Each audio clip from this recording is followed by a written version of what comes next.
Hello दोस्तों, तो आपका स्वागत है एडी झारखंड क्लासेस में। और आज हम लोग क्लास करने वाले हैं। This is the first class of उत्पाद सिपाही 2023, यानी झारखंड एक्साइज कांस्टेबल का यह फर्स्ट क्लास है जो क्षितिज भाग 2, कृतिका भाग 2 और हम लोग को व्याकरण पढ़ने हैं। ठीक है, तो अभी हम लोग सारे चैप्टर को पढ़ेंगे। तो ये फर्स्ट जो क्लास है यह उद हो तुम हो अति बड़े भागी, यह सूरदास के द्वारा लिखा गया है। तो भाई ये जो क्लास है बहुत इंपॉर्टेंट होने वाला है, जो हिंदी पत्र 2 पेपर 2 का है। और इसमें जो क्लास है ना 100 प्रश्न एकदम कंफर्म रखिएगा, क्योंकि ये जो एडी झारखंड क्लासेस के द्वारा पढ़ाया जा रहा है आपको फ्री ऑफ कॉस्ट यूट्यूब पर सारा कंटेंट को लेकर आया है। ठीक है, तो आप अपने आप से क्वेश्चंस पूछे कि भाई एडी झारखंड क्लासेस से क्यों जुड़े, भाई क्या फ़ायदा है कि एडी झारखंड क्लासेस के साथ जुड़ना चाहिए। तो फ़ायदा आपको यही है कि ये सारे कंटेंट आपको फ्री मिलने वाले हैं। कहने का मतलब यूट्यूब पर सारे फ्री पढ़ाए जा रहे हैं। कोई यूट्यूब चैनल वाले नहीं पढ़ाते हैं फ्री यूट्यूब पर चैनल पर, क्योंकि सीजीएल का जो हम पिछले बार क्लास कराए थे वो सारा कंटेंट फुल ऑफ फ्री था ऑन यूट्यूब। हाँ, पीडीएफ खरीदे तो पीडीएफ अभी 10 दिनों के लिए ऑफर प्राइस 199 है, मात्र 199 फॉर 10 डेज। ठीक है, 10 डेज 31 से लेकर 9 तारीख तक। ठीक है, आज मेरी दादी माँ का पुण्यतिथि है, जिसके वजह से ये ऑफर प्राइस आया है ना।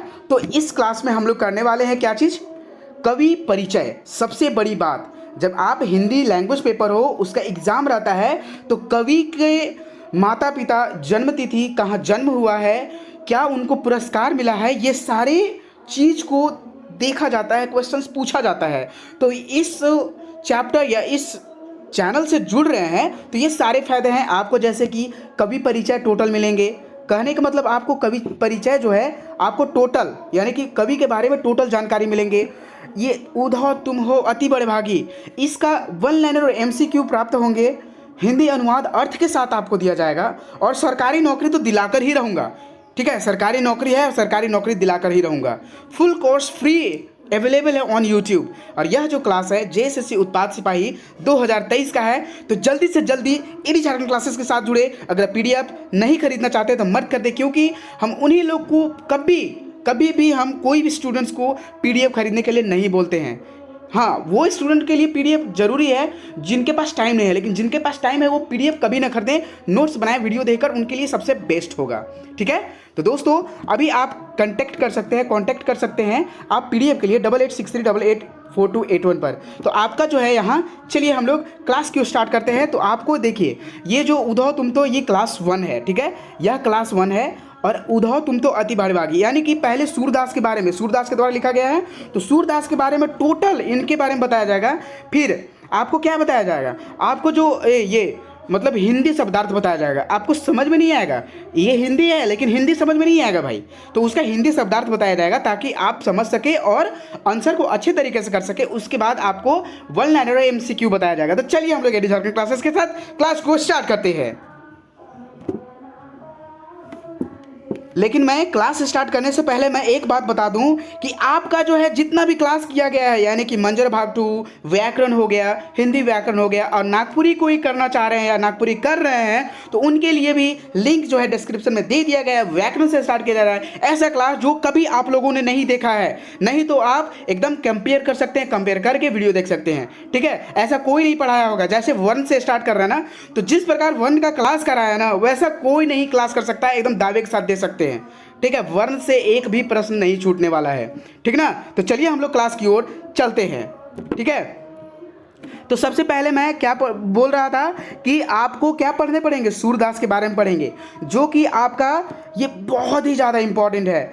देखिए ये जो हिंदी का जो लैंग्वेज पेपर होता है, आईआरबी हो गया, ये पंचायत सचिव हो गया, जो अभी रिजल्ट हाल ही फिलहाल में पंचायत सचिव का आया है, सारे में हिंदी था। ठीक है, हिंदी का था तो कहाँ से प्रश्न पूछता है, तो जन्म तिथि, माता पिता का नाम, वो कौन से बुक लिखे हैं, ये सबसे ज़्यादा एकदम मायने रखता है। ठीक है, जन्म तिथि और मृत्यु ये तो एकदम रट लीजिएगा, माता पिता का नाम, क्योंकि ये सबसे ज़्यादा पूछता है। तो चलिए हम लोग सूरदास के बारे में पढ़ते हैं। और पढ़ने से पहले मैं आपको पूरा फुल्ली नोट्स दिखा दूँ कि देखिए ये सूरदास के बारे में टोटल जानकारियाँ हैं। ठीक ना, और यहाँ आपको नेक्स्ट मिलेंगे ये जो उधो तुम तो अति बड़े भागी, यहाँ देख लीजिए, उधो तुम हो अति बड़े भागी, अपरस रहत स्नेहि तगात नाहिन मन अनुरागी। ठीक है। तो इस प्रकार से ये पंक्तियां हैं, पद 1 है, कविता है, यह पद है सूरदास का। तो इसका जो अर्थ है, ये चीज़, ये व्यंग कहा जा रहा है। इसी प्रकार से आपको टोटल का हिंदी बताया जाएगा। उसके बाद इसी का वन लाइनर देखिए, जो कि आपका एग्जाम के लिए बहुत ही ज़्यादा इंपॉर्टेंट है ना। देख लीजिए यहाँ, गोपिया उद्धव से व्यंग करती है इस कविता में, तो वह कौन थे, यानी कि कौन कृष्ण भगवान के पास रहकर भी उसके प्रेम और स्नेह से वंचित थे। तो उद्धव, भाई उद्धव कौन थे, तो यह संदेशवाहक थे।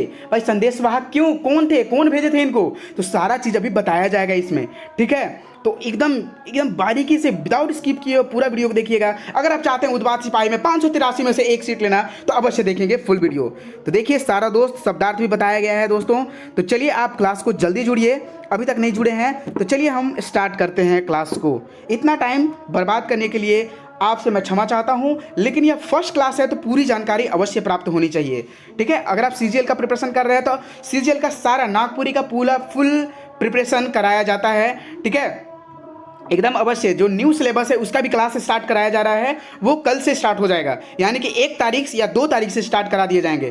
तो दोस्तों चलिए वीडियो की ओर चलते हैं हम लोग। तो सूरदास, ये पहली मान्यता के अनुसार इनकी जो जन्म तिथि थी कहाँ है, 1428-78 ईस्वी में मथुरा के रुनकता या रेणुका में जन्म हुआ था, ठीक है। एकदम जोश के साथ पढ़ना है भाई।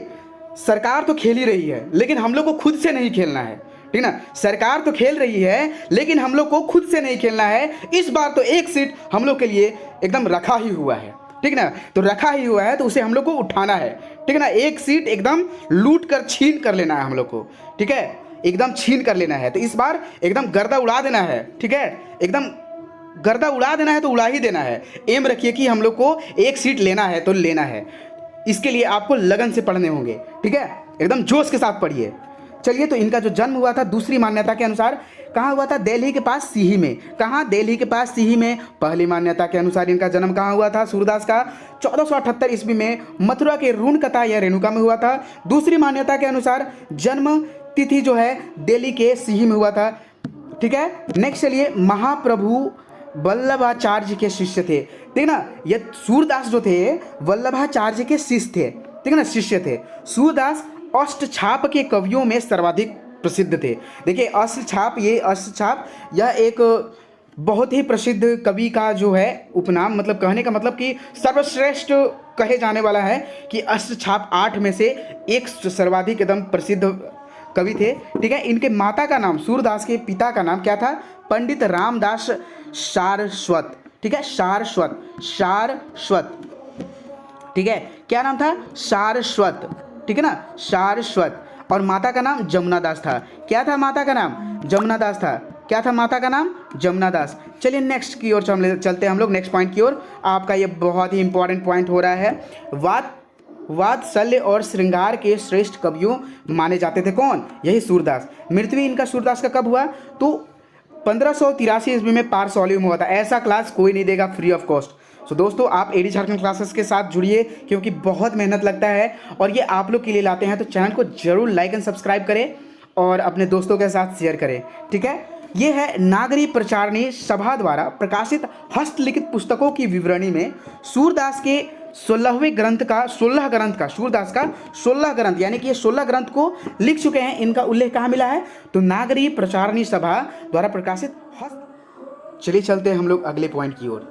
तो ये जो अगला पॉइंट है, देखिए सूरदास के सबसे मशहूर ग्रंथ कौन सा है, या फिर बोले तो कि सर्वश्रेष्ठ रचना कौन सी है, तो सूरसागर। हमेशा याद रखिएगा, अगर आपसे क्वेश्चन पूछे कि सूरदास के सबसे मशहूर ग्रंथ कौन सा है, तो देखिए सूरसागर, ठीक है। और इनका जन्म और मृत्यु कब हुआ था, निधन कब हुआ था, ये सारी चीज़ आप कंठस्थ से याद रख लेंगे। माता पिता का नाम कंठस्थ से याद रख लेंगे बस, ठीक है। प्रमुख 5 ग्रंथ इनके कौन कौन से हैं, देखिए सूरसागर, साहित्य लहरी, सुर सरावली, नल दमयंती और ब्याहलो, ठीक है। नेक्स्ट पॉइंट की ओर चलते हैं। सूरदास को सूरदास की संपूर्ण रचना का संकलन कहा जाता है, यानी कि सूरसागर को, ये जो सूरदास के द्वारा रचित ये है रचना है सूरसागर, इसको क्या कहा जाता है, सूरदास का संपूर्ण रचना का संकलन कहा जाता है। तो चलिए भाई इसको हम लोग जान लेते हैं कि इनका निधन कब हुआ था, तो 83 ईस्वी में पारसौली में, और जन्म जो हुआ था कब हुआ था 1478। मान्यता दो है, एक मथुरा में एक दिल्ली में। ठीक है, चलिए अभी हम लोग समझेंगे कि इसका मीनिंग क्या है। ठीक है ना, क्योंकि देखिए बहुत सारे स्टूडेंट्स को ये समझ में नहीं आता है। इसके बाद इसका हम लोग प्रश्न उत्तर करने वाले हैं। ठीक है, तो देखिए, उधो तुम हो अति बड़भागी, अपरस रहत स्नेह तगाते, नाहिन मन अनुरागी, पूरा इनी पात रहत जल भीतर, तारस देह न तागी, ज्यों जल माह तेल की गागरी, बूंद न ताको, बूंद न ताको, क्या चीज है, लागी, प्रीति नदी में पाँव न बोरियो, दृष्टि न रूप परागी, सूरदास अबला हम भोरी, चूर चाट ज्यों पागी। देखिए, तो इसका जो शब्दार्थ है, अर्थ है, इस अर्थ क्या हो जाएगा, इन पंक्तियों से अर्थ यही निकलता है कि ये जो है, इन पंक्तियों में गोपियाँ उद्धव से व्यंग करती हैं। व्यंग कहने का मतलब व्यंग कस रही हैं इन पर। ठीक है, ये जो उद्धव थे कौन थे और क्या थे, आगे हम लोग बताएंगे। चलिए, तो कहती है कि तुम बहुत ही भाग्यशाली हो जो कृष्ण के पास रहकर भी उनके प्रेम और स्नेह से वंचित हो। ठीक है, तुम बहुत ही भाग्यशाली, व्यंग कस रहे हैं। उद्धव कौन थे, देख लीजिए आगे, ये हम लोग पढ़ेंगे ना तब समझ में आएगा। तुम कमल के पत्ते के समान हो जो रहता है, कमल के पत्ते के समान हो जो रहता तो जल में है, परंतु जल में डूबने से बचा रहता है। जिस प्रकार तेल की गागरी को जल में भिगोने पर भी उस पर पानी की एक बूंद भी नहीं ठहर पाती, ठीक उसी तरह तुम श्री कृष्ण रूपी प्रेम की नदी के साथ रहते हुए भर में उसमें स्नान करने की बात तो दूर, तुम पर कृष्ण प्रेम की एक छींट भी नहीं पड़ी है। ठीक है, तुमने कभी प्रीति रूपी नदी में पैर नहीं डुबोए, न तुम बहुत विद्वान हो इसलिए कृष्ण के प्रेम में नहीं रंगे, परंतु हम भोली भाली गोपियाँ क्या कहती है, अपने आप को भोली भाली कहती हैं, याद रखिएगा। इसलिए हम उनके प्रति ठीक उसी तरह आकर्षित है जैसे चींटियाँ गुड़ के प्रति आकर्षित होती है। तो ये जो अपना जो प्रेम बताई है गोपियाँ श्री कृष्ण के प्रति, किसके प्रति, कि जिस प्रकार चींटियाँ गुड़ में आकर्षित होती है, उसी प्रकार हम लोग जो हैं पूरे गोपियाँ मिलकर श्री कृष्ण के प्रेम में आकर्षित हैं। तो कहने का मतलब यहाँ जो उद्धव हैं ये क्या है, उद्धव एक संदेश वाहक हैं। ठीक है, कौन सा, हम लोग देखेंगे कि योग संदेश लाए थे श्री कृष्ण जी जब मथुरा चले गए थे ना, तो यहाँ जो गोपियाँ लोग वेट कर रही थी, इंतजार कर रही थी, तो वहाँ से ये भेजे थे। ठीक है, कि संदेश लेकर जाओ, तो वही संदेश लेकर जा रही थी। गोपियाँ व्यंग करते हुए कह रही थी उद्धव को कि तुम श्री कृष्ण के पास रहकर भी तुम पर बहुत भाग्यशाली, व्यंग कस रहे कि भाग्यशाली, लेकिन यहाँ भाग्यशाली का मतलब भाग्यशाली नहीं होगा, यहाँ व्यंग कसा जा रहा है, तो यहाँ भाग्यहीन होगा। ठीक है, तो याद रखेंगे इस बात को। ठीक है, और ये जो है उद्धव को किस किस से तुलना किया गया है, तो उस कमल के पत्ते से और ये जो तेल की गागरी से। ठीक है, और ये जो है ये बोलते हैं अपने आप को, गोपियाँ क्या बोली हैं, भोली भाली बोली हैं। तो आपको सारे प्रश्न मिलेंगे, ठीक है ना, सारे प्रश्न मिलेंगे। ठीक है, चलिए नेक्स्ट की हम लोग बात करते हैं। मन की मन ही मांझ रही, कहिए जाए कौन पे उद्धव, ना ही परत कहीं। ठीक है, अवधि असार आस आवन की, तन मन बीथा साही, अब इन जोग संदेश नि सुनी सुनी, बिरहिन बिरह दही, चाहती हूती गुहारी, जीती ही तय उर तय दार बही। ठीक है, सूरदास अब धीर धरही, क्यों मर ज्यादा न लही। ठीक है, तो दोस्तों चलिए हम लोग नेक्स्ट इसका हम लोग अर्थ जानते हैं। इस पंक्ति का जो अर्थ है क्या चीज़ है, कि इन पंक्ति में गोपियाँ उद्धव से कहती हैं कि उसकी मन की बात में ही, जो मन की बात है ना, मन में ही रह गई है। वे श्री कृष्ण से बहुत ही कुछ कहना चाहती है, परंतु अब वे नहीं कह पाएंगे। ठीक है, क्यों, क्योंकि वो उद्धव को अपने संदेश देने का उचित पात्र नहीं समझती। ठीक है, यानी कि उद्धव को अपने संदेश देने का उचित पात्र नहीं समझती, और कहती हैं कि उन्हें बात सिर्फ कृष्ण से ही कहनी है, वो उद्धव से नहीं कहती। जो योग संदेश लेकर आए हैं श्री कृष्ण का उद्धव गोपियों के पास, वो गोपियां नहीं बोली हैं। ठीक है, बाप रे, यहाँ बहुत ये जो है यहाँ बोल रही हैं गोपियाँ कि वे उद्धव को संदेश का उचित पात्र नहीं समझती है, और कहती है कि उन्हें बातें सिर्फ श्री कृष्ण से करनी है, हम उद्धव से क्यों बात करें। ठीक है, किसी और को कहकर संदेश नहीं भेज सकती। मतलब वो गोपियाँ कह रही हैं कि हम लोग किसी और से, वो जैसे श्री कृष्ण भेज दिए हैं, भगवान श्री कृष्ण भेज दिए हैं आपसे, वैसे हम लोग नहीं कहने वाले हैं। वे कहती हैं कि इतने समय से कृष्ण के लौट कर आने की आशा को हम आधार मानकर तन मन हर प्रकार से विरह, ये व्यथा सह रही थी, ये सोचकर कि वे आएंगे, वो हमारे सारे दुख दूर हो जाएंगे। परंतु श्री कृष्ण ने हमारे लिए ज्ञान योग का संदेश भेजकर हमें और दुखी कर दिया। ठीक है, तो जो ये थे गोपियाँ थी, दुखी कब हुई? जब वे श्री कृष्ण, ये सब प्रश्न है, ठीक है, जब श्री कृष्ण के द्वारा श्री कृष्ण से उद्धव के द्वारा गोपियाँ को संदेश, योग संदेश भेजा गया, ठीक है, तब और भी वह दुखी हो गई। हम विरह की आग में और भी जलने लगी। कब विरह की आग में और कब गोपियाँ जलने लगी? सारे क्वेश्चन बन रहे हैं। तो वो जो जल रही हैं जब योग संदेश भेजा गया, ठीक है। ऐसे समय में कोई अपने रक्षक को पुकारता है, परंतु हमारे रक्षक वही है जो आज हमारे दुख का कारण है। कहने का मतलब ये है, गोपियाँ कह रही है कि देखिए, मुसीबत में सब अपना रक्षक को पुकारते हैं, लेकिन हमारा रक्षक ही हमारा क्या हो गया? दुख का कारण बन गया। हे उद्धव, अब हम धीरज क्यों धरूं और कैसे धरूं? हे उद्धव, हम धीरज क्यों धरें और कैसे धरें, जब हमारी आशा एकमात्र तिनका भी डूब गया। प्रेम मर्यादा है, प्रेम की जो मर्यादा है क्या है कि प्रेम के बदले प्रेम ही दिया जाए, परंतु कृष्ण ने हमारे साथ छल किया, उन्हें मर्यादा का उल्लंघन किया। श्री कृष्ण ने क्या चीज़ का उल्लंघन किया? किन के प्रति? तो मर्यादा का उल्लंघन किया था अपने लड़कियों के प्रति, मतलब गोपियों के प्रति, ठीक है। वो उन्हें जाकर सौंप कर, जिनका मन चंचल हो चुकी, हमारा मन पहले ही कहीं और लग चुका है, ठीक है। हरि है राजनीति पढ़ आए, समुझी बात कहीं मधुकर के समाचार सब पाए। एक अति चतुर होते पहले ही, अब गुरु ग्रंथ पढ़ाए। बड़ी बुद्धि जानी जो उनकी, योग संदेश पठायो। उद्धव भले लोग आगे के, परहित हो लत धाये। अब अपने मन फेर पाए हैं, चलत जू होते चुराए। ते क्या अनिति कर आपुन, जे और अनिति छुड़ाए।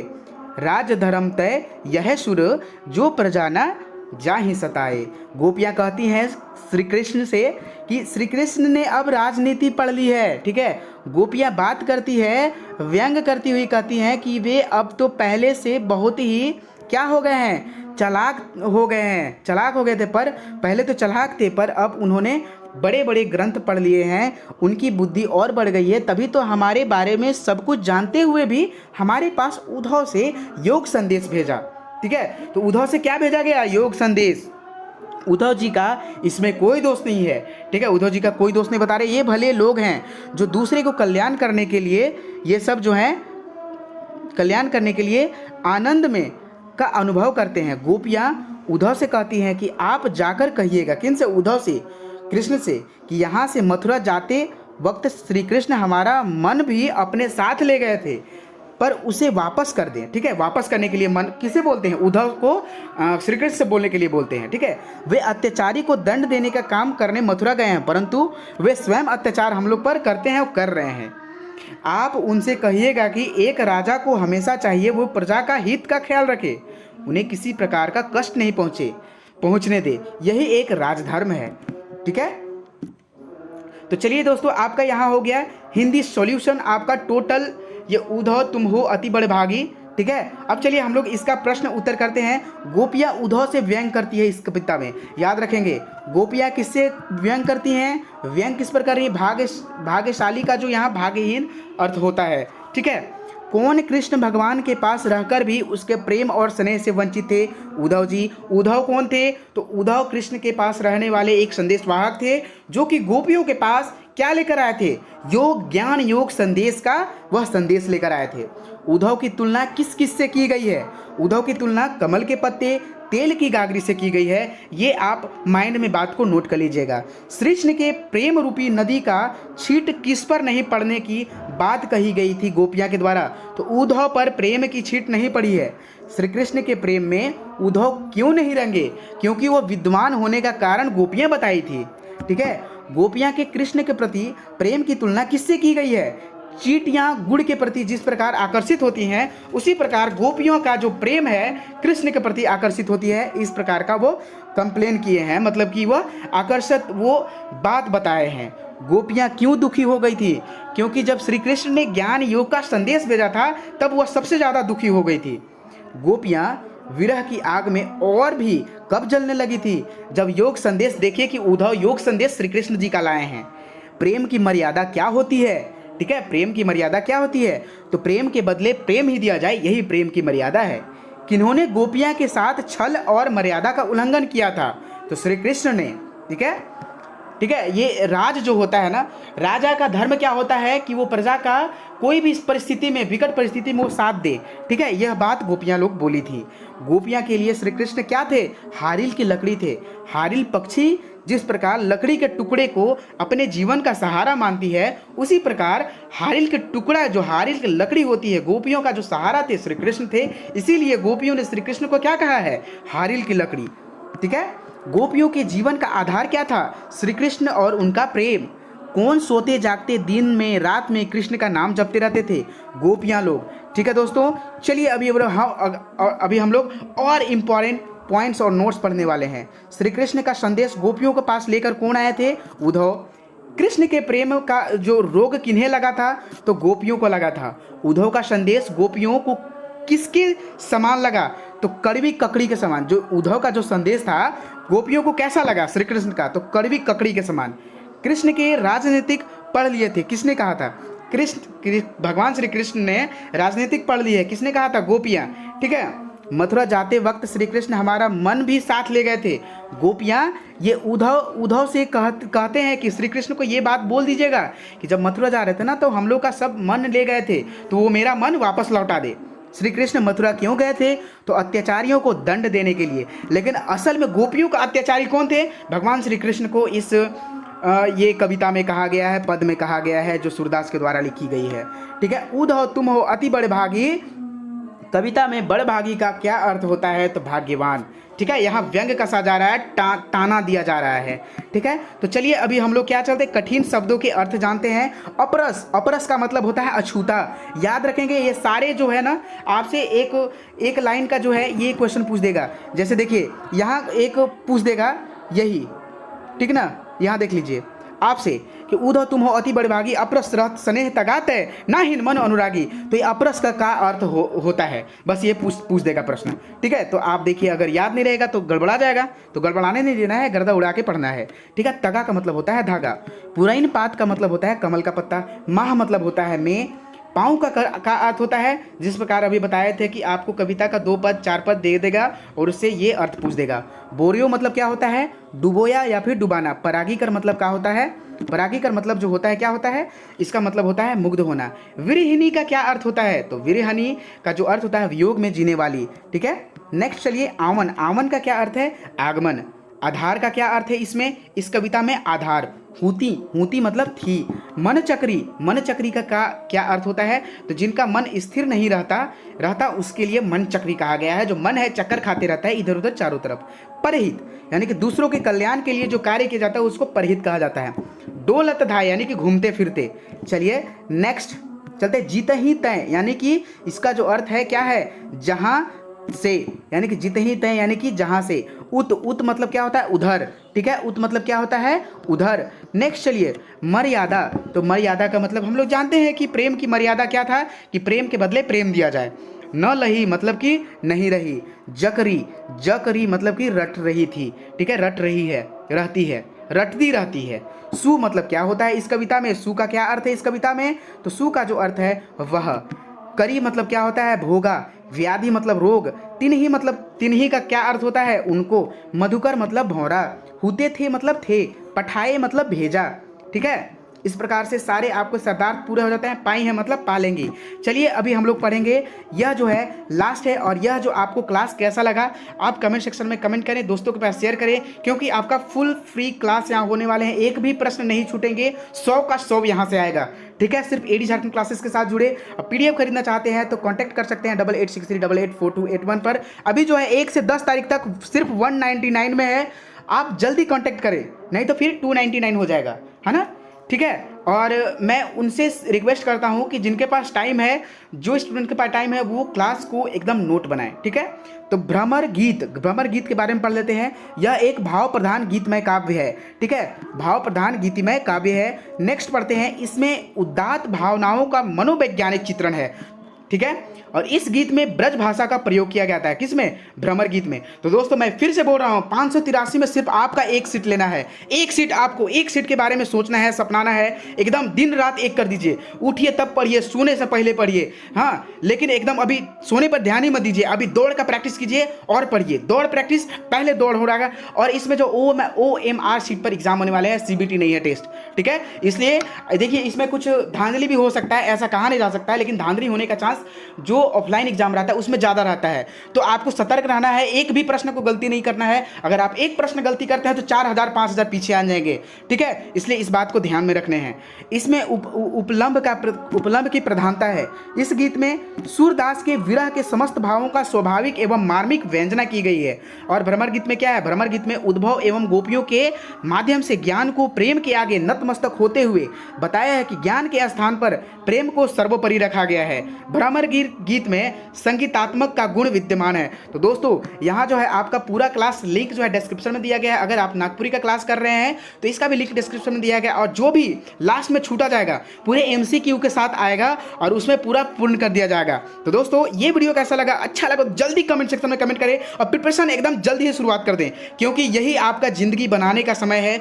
देखिए, जिनका भी 20 साल से 23 साल तक है वो एकदम दिन रात लगा दीजिए, क्योंकि यही जो है 24 साल तक ना नौकरी लेने का समय है। तो दोस्तों ये वीडियो कैसा लगा? अच्छा लगा तो कमेंट सेक्शन में कमेंट करें। और आगे का भी ऐसा इसी तरह का क्लास देखने के लिए सारे क्लास का आप वीडियो देखेंगे। सारी क्लास में आप कवि परिचय, वन लाइनर, MCQ, हिंदी अनुवाद, अर्थ, सारे चीज़ आप देखने वाले हैं। 100 में 100 पक्का, ठीक है। एकदम सरकारी नौकरी है, सरकारी नौकरी दिलाकर रहूँगा, ये वादा है आपसे एकदम, ठीक है। तो चलिए, धन्यवाद वॉचिंग फॉर दिस वीडियो।